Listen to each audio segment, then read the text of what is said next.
Hiç më pak se 18 seanca për konstituimin e Kuvendit të Kosovës kanë dështuar tash një muaj që kur ka nisur përpjekja për formimin e institucioneve.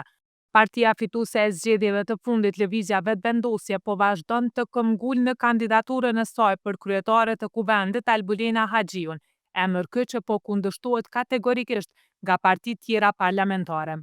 Por përkundër që partitë tjera janë të prera në vendimin e tyre për të mos e votuar Haxhiun, Vetëvendosje e Albin Kurtit nuk e ka ndërmend ta ndryshojë kandidatin që e ka sjellë vendin në një ngërç politike institucional. Të njëjtën dramë që qytetarët po e shohin që nga 19 prilli mund të vazhdojnë ta shohin edhe për muaj të tërë. Ndërkohë, derisa loja ping-pong e partive po vazhdon, Kosova rrezikon t'i humbë 1.2 miliard euro. Janë rreth 900 milion euro nga Komisioni Evropian të ndërlidhura me agjendën e reformave për zhvillim dhe integrim evropian, si dhe mbi 220 milion euro nga korporata e sfidave të mijëvjeçarit, që synojnë përmirësimin e infrastrukturës energjetike dhe zhvillimin ekonomik, si dhe investime kapitale në projekte strategjike si ai i autostradave dhe hekurudhave. Këto fonde po rrezikohen si pasojë e mos konstituimit të Kuvendit të Kosovës dhe mos formimit të qeverisë. Vullnet Bugaçku nga Instituti Demokratik i Kosovës për Arbërshëm thotë se situata e krijuar në Kuvendin e Kosovës për zgjedhjen e kryetarit mund të vazhdojë njëjtë derisa të arrijë numrat e nevojshëm.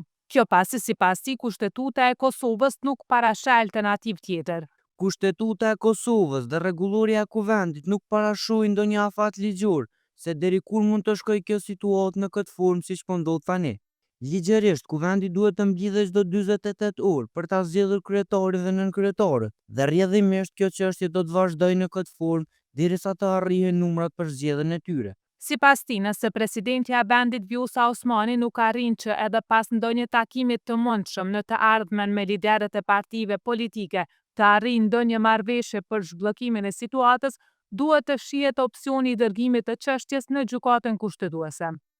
Presidenti aprovoi me një takim konsultativ që të gjendet një zgjidhje e kësaj bllokade, po si duket partitë parlamentare nuk kanë gatishmëri me arrit një kompromis për zhbllokimin e konstituimit të Kuvendit. Vlerësoj që presidentja mundet prap me i ftu në konsulta të sëreshme palët dhe me shiku mundësinë e arritjes së një kompromisi që të i kalon këtë situatë. Nëse as pas këtyre tentimeve nuk arritet ndonjë marrëveshje politike mes palëve, atëherë duhet të shikuar mundësinë që të dërgohet çështja në gjykatë kushtetuese, për të marrë një interpretim të gjykatës kushtetuese lidhur me moszgjedhjen e kryetarit të Kuvendit.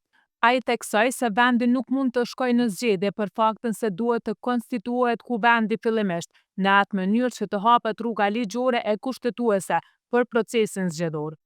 Sipas Kushtetutës së Kosovës, deputetët munden me shpërnda Kuvendin, por paraprakisht duhet ta konstituojnë atë fillimisht dhe më pas ta votojnë 80 vota pro shpërndarjes.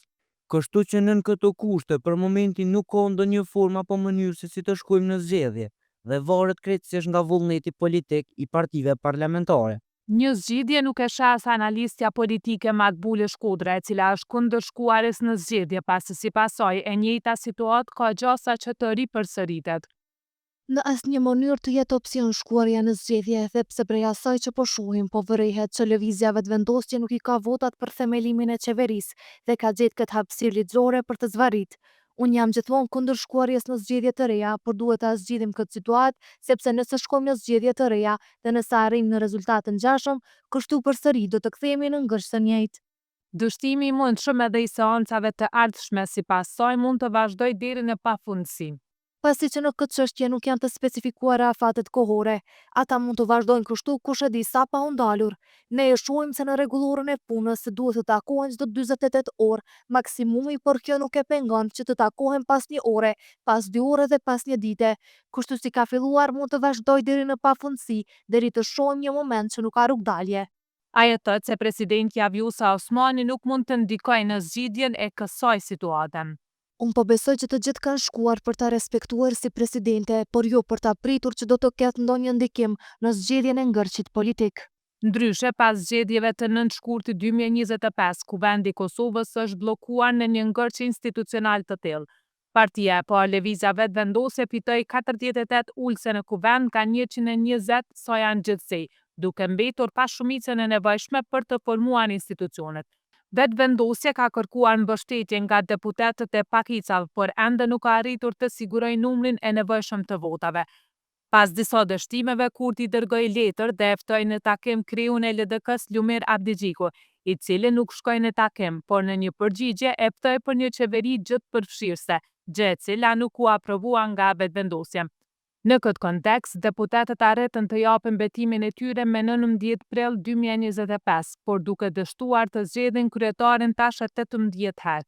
Tentativa 19 me radhë është nesër nga ora 10:30 dhe nuk pritet ndryshim as në kandidaturën e lëvizjes vetëvendose për kryetar të kuvendit, por as të qëndrimin e partive tjera kundër saj.